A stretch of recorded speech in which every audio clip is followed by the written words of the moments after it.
మీకు 100 కోట్లు ఉన్నాయనుకోండి, 101 కోటి అంటే కోట్లు అంటే నా ఉద్దేశం ద్రవ్యం, 100 కోట్లున్నా ఇంకా దాని మీద ఏదో తగ్గిందని, ఎవరికన్నానో మీరు తక్కువ అని వాడు ఏడుస్తూనే ఉంటాడు. అప్పుడు ఎన్నింటి వాడు ఏమైనా సుఖపడుతున్నాడని మీరు అనుకుంటున్నారా? ఆయన ఏం ప్రశాంతంగా ఉన్నాడని మీరు అనుకుంటున్నారా? ఏమీ ఉండడు. ఎప్పుడు ప్రశాంతంగా ఉంటాడో తెలుసా అండి? నాకు ఇంతకన్నా ఏం ఉండాలి అన్నాడు అనుకోండి, ఆయనంత ఐశ్వర్యవంతుడు లేడు. మీరు చూడండి, ఏసీ ఉండి ఒక ఆయన చల్లగా ఉన్నాడండి, రోడ్డు మీద పడుకుని ఒక ఆయన చల్లగా ఉన్నాడండి. చల్లతనం ఏసీలో ఉందా మనసులో ఉందా? మనసులో ఉంది. ఆయనకి ఏంటంటే నాకు ఇంతకన్నా ఏం ఉండాలండి అంటాడు. ఇంతకన్నా ఏం ఉండాలన్న వాడిని మీరేం చేస్తారు? ఇంకా మీరేమిస్తారు? మీరు ఇవ్వడానికి ఆయన అంటాడు నాకు ఏం లేదని నువ్వు ఇస్తావు అంటాడు. నాకేం లేదు. ఇప్పుడు ఆయన ఐశ్వర్యవంతుడు. ఎన్నున్నా నాకేముందన్నవాడు దరిద్రుడే కదండి. సింపుల్ లాజిక్ కదండి. లేనితనం దరిద్రం అయితే ఎన్ని ఉన్నా లేదన్నవాడు దరిద్రుడు కాబట్టి ఐశ్వర్యవంతుడు ఎలా అయ్యాడు? ఏమీ లేవని మీరు అనుకుంటున్నా నాకేం లేదన్నవాడు ఐశ్వర్యవంతుడు కాకుండా ఎలా పోయాడు? కాబట్టి ఇప్పుడు చెప్పండి, శాంతి ఎక్కడుంది? నీలో నాలోనే ఉంది శాంతి. ఉన్నది వదిలేసి లేనిది కోరుకుంటూ పరుగులు తీయడంలోనే శాంతి ఉంది. ఏది ఉందో దాని దగ్గర సంతృప్తిగా ఉండడంలో శాంతి ఉంది. కానీ మనస్సుకి ఉండేటటువంటి సహజమైన లక్షణం ఏమిటో తెలుసా అండి? అది సంకల్ప వికల్ప సంఘాతం. అది ఎప్పుడూ పరిగెడుతుంది. మీకు నేను రేపు ఉదయం ధూర్జటి కాళహస్తీశ్వర శతకం ప్రారంభం చేస్తాను కదా. శంకర భగవత్పాదులు మనసు మీద ఎన్ని చేశారో, త్యాగరాజస్వామి ఎన్ని చేశారో, దీక్షితరు వారు ఎన్ని చేశారో, శ్రీకాళహస్తీశ్వర శతకంలో ధూర్జటి కూడా అలా చెప్పుకున్నాడు. తమకం బొప్ప పరంకనాజనుల పరద్రవ్యంబులం మృత్యులింగ మహోద్యోగము చేయునే మనము దాని మట్టి వైరాగ్య పాశంబులం చుట్టి బిగించి నీ చరణస్తంభంబునం కట్టివైచి ముదంబెన్నడు కల్గజేయ కదబో శ్రీకాళహస్తీశ్వర. సదామోహాటవ్యాం చరతి యువతీనాంకుచగిరౌరటత్యాసా శాఖా స్ఫటతి జడిత స్వైరమభిత అని శంకరాచార్యుల వారి శివానంద లహరిలో అన్నారు. ఏ మహాత్ముడు చెప్పినా ఆ మనసు గురించి. నా గుండె చూపిస్తారు ఏదో స్క్రీన్ మీద, నా కళ్ళు చూపిస్తారు, నా లోపల ఏదో ఊపిరితిత్తులు చూపిస్తారు, నా మనసు ఎవరు చూపించలేరు. కానీ మీ శాంతికి అశాంతికి అదే కారణం, మీ మోక్షానికి మీ బంధనానికి అదే కారణం. మన ఏవ మనుష్యానాం కారణం బద్ధమోక్షయో. ఇంద్రియాణి బలిష్టాని ననియుక్తాని మానదా అపక్వస్య ప్రకుర్వంతి వికారాం స్థాననేకశః. మనస్సు ఎలా చెప్తుందో అలా పరిగెడుతుంటాయి ఇంద్రియాలన్నీ. మీరు కానీ మనస్సుని లొంగదీయడము అన్నది మీకు చేతనైందనుకోండి, అది చెప్పినట్టు మీరు వినడం కాదు. ఎన్నాళ్ళు చెప్తావు నాకు ఇలాగా? యజమానుని సేవకుణ్ణి చేశావు, సేవకుడవైన నువ్వు యజమాని స్థానంలో కూర్చున్నావు. నేను చెప్పినట్టు నువ్వు చెప్పినట్టు నేను చేయడం కాదు, నువ్వు ఎలా చెప్తే అలా చేయడాన్ని సిద్ధంగా లేను అని మీరు మీ మనసు మీద తిరగబడండి.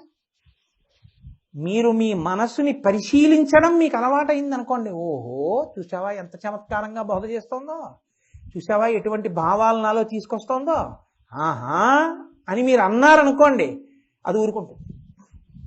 మీరు అనలేకపోయారనుకోండి అది ఎప్పుడు మిమ్మల్ని శాసనం చేస్తూనే ఉంటుంది. అంటే ఎవరు చెయ్యాలో వాళ్ళు చేస్తే కదండి అందంగా ఉంటుంది. ఇప్పుడు ఓ ఇల్లుంది అనుకోండి, యజమాని అంటే భర్త పరిపాలిస్తే బాగుంటుంది. అంటే భార్య పరిపాలించకూడదని కాదు, ఆయనకి సలహా చెప్పాలి.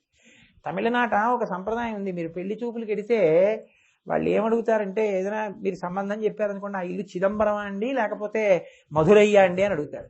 అంటే చమత్కారం అది. చిదంబరం అండి అంటే ఆ ఇంట్లో నటరాజస్వామి వారు చెప్పిన మాటని అమ్మవారు వింటుంది. మధురై అనుకోండి మీనాక్షి అమ్మవారు పరిపాలిస్తుంది, సుందరేశ్వరుడు లోపల కూర్చుంటారు. అందుకని ఆ ఇల్లు మధురయ్య అండి చిదంబరం అండి అని అడుగుతుంటారు. ఎవరు పరిపాలించారో వాళ్ళు అక్కడ ఆయన పరిపాలించినా ఆవిడ పరిపాలించినా వాళ్ళిద్దరు ఒకటి. కళాభ్యాం చూడాలంకృతి కళాభ్యాం విజత ఫలాభ్యాం భక్తేషు ప్రకటిత ఫలాభ్యాం భవతుమే శివాభ్యాం అస్తోక త్రిభువన శివాభ్యాం స్ఫురదనుభవాభ్యాం ఆనంద స్ఫురదనుభవాభ్యాం నతిరియం అని కదా శంకర భగవత్పాదులు. కాబట్టి వాళ్ళిద్దరు ఒకటి రెండుగా కనబడుతూ ఉంటారు, ఒక శరీరంలో రెండు భాగాలు. కానీ మనసు మన చెప్పు చేతల్లో ఉంటే పడవ నీటిలో ఉన్నట్టు, మనసు చెప్పు చేతల్లో ఉంటే పడవలోకి నీళ్ళు వచ్చినట్టు. ఇంకా అది చెప్పినట్టల్లా మనం చేసేసుకుంటూ వెళ్ళిపోయాం అనుకోండి, బానిస అయిపోతుంది మనసు. మనసు ఎప్పుడూ దానికి ఉండే లక్షణం ఏమిటో తెలుసా అండి? మీరు ఏ వస్తువుని అందిస్తారో ఆ వస్తువుని పట్టుకోవడమే దానికి ఉన్న లక్షణం. మీరు కొంచెం నేను చెప్పే మాటని మీరు కొంచెం జాగ్రత్తగా ఆలోచించవలసి ఉంటుంది.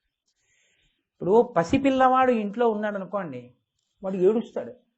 ఏడవడం వాడి లక్షణం, వాడు ఏడవకుండా ఉండడం. మీరు బ్లేడ్ ఎట్టుకెళ్ళి ఇచ్చారనుకోండి ఆడుకోమని, లేకపోతే ఏదో యజమాని రేజర్ పట్టుకెళ్ళి ఇచ్చారనుకోండి ఆడుకోమని, వాడు ఒళ్ళు కోసేసుకుంటాడు. మీరు వంకాయ పట్టుకెళ్ళి ఇచ్చారనుకోండి వాడు ఆడుకోమని, వాడు కాసేపు ఆ ముచ్చి కట్టుకుంటాడు, ఆ వంకాయ నోట్లో పెట్టుకుంటాడు, పైకి తీస్తాడు, దాన్ని నొక్కుతాడు, కింద పడేస్తాడు, ఆడుకుంటాడు, ఆడతాడు.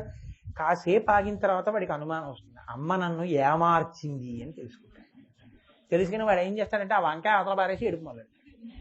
మీరు ఇప్పుడు హైదరాబాద్ నుంచి కాకినాడ తిరిగి వచ్చేసిన టికెట్ పట్టుకెళ్ళి ఇచ్చారనుకోండి, కాసేపు మళ్ళీ దాన్ని అటు తిప్పి ఇటు చూసి నోట్లో పెట్టుకుని మీద వేసుకుని ఆడుకుని చింపేశాక అమ్మ నన్ను ఏమార్చింది అని మళ్ళీ ఏడుస్తాడు. అమ్మ ప్రమాదరహితమైన వస్తువులను వాడికి ఇచ్చి వాడికి పాలు పట్టి నిద్రపోయేటట్టు చేస్తుంది.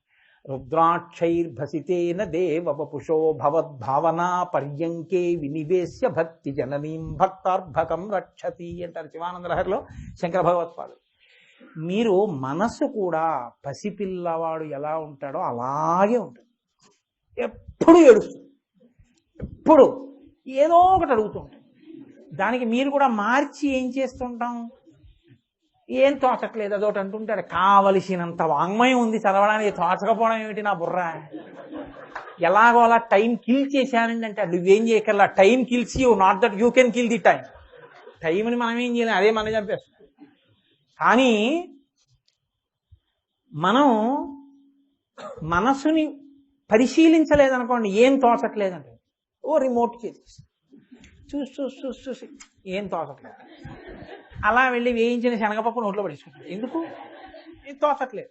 తినేసాడు, మంచినీళ్ళు తాగేశాడు, మళ్ళీ ఏం తోచట్లేదు.